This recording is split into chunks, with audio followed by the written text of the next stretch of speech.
নমস্কার বন্ধুরা, অনিতা বিলপুট কিচেন আপনাদের সবাইকে স্বাগতম। আজকে আমি রান্না করব রুই মাছের তেল কষা। প্রথমে আমি মাছের তেলগুলোকে ধুয়ে নেব। বন্ধুরা, আমি এখানে মাছের তেলগুলোকে আগে বেছে নিয়েছি, পরিষ্কার করে বেছে ধুয়ে নিচ্ছি। আপনারা ভালো করে বেছে ধুয়ে নেবেন। আর এই মাছ ধোয়া হয়ে গেছে পরিষ্কার করে। প্রথমে আমি গ্যাসটা ধরিয়ে কড়াই বসিয়ে নিচ্ছি।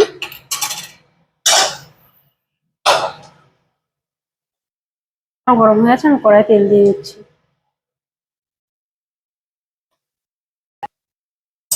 বন্ধুরা, তেলটা গরম হয়ে গেছে, এবার আমি তেলে ফোড়নে গোটা জিরে দিয়ে নেব। ফোড়নের জিরেটা ভাজা হয়ে গেছে, এবার আমি দিয়ে দেবো বেশ কিছুটা পেঁয়াজ কুচি।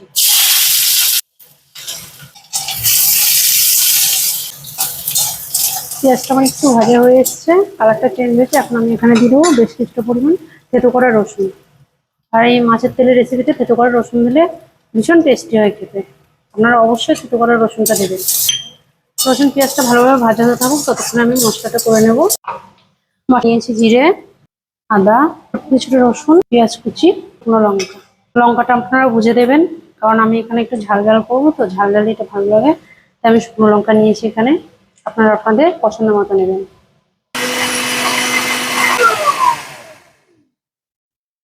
বন্ধুরা, মশলাটা আমার হয়ে দেখুন বন্ধুরা, এদিকে আমার রসুন পেঁয়াজটাও ভাজা হয়ে গেছে। এবার আমি দিয়ে দেবো এখানে ধুয়ে রাখা মাছের তেলটা। এটা যেহেতু মাছের তেল, আমি আগে একটু ভেজে নেবো এটাকে, নাহলে আস্তে গন্ধ আসতে পারে। তেলটা আমি কিছুক্ষণ ভেজে নেওয়ার পর এবার এখানে আমি দিয়ে দেবো স্বাদ মতো লবণ ও পরিমাণ মতো হলুদ গুঁড়ো।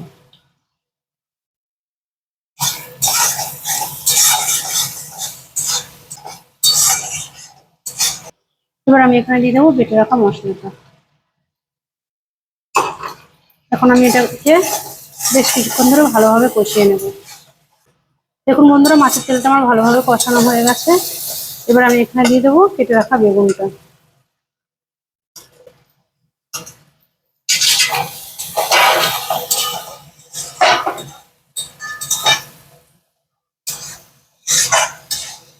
বেগুনটা দিয়ে এখানে আমি ভালো করে নাড়ি চাড়ি মিশিয়ে নিয়েছি। এবার আমি গ্যাসের জালটা লো করে দিয়ে একটা থালা দিয়ে ঢেকে দেবো। এখানে আমি জল ব্যবহার করবো না বন্ধুরা। বন্ধুরা, চলে এসেছি কিছু সময় পর, দেখি আমি রান্নাটা কতটা কি হলো। দেখুন বন্ধুরা, কতটা সুন্দর হয়েছে আমার মাছের তেলের রেসিপিটা।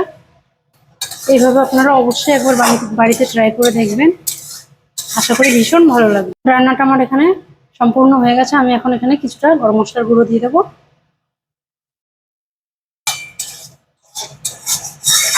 বন্ধুরা, আমার এই রান্নাটা আপনাদের কেমন লাগলো অবশ্যই কমেন্টে জানাবেন।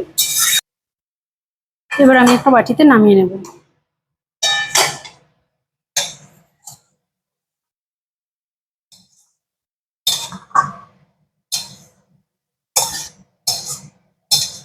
আমার এই রেসিপিটি যদি বন্ধুরা আপনাদের ভালো লেগে থাকে, তাহলে অবশ্যই একটি লাইক, কমেন্ট, সাবস্ক্রাইব করে আমার পাশে থাকবেন।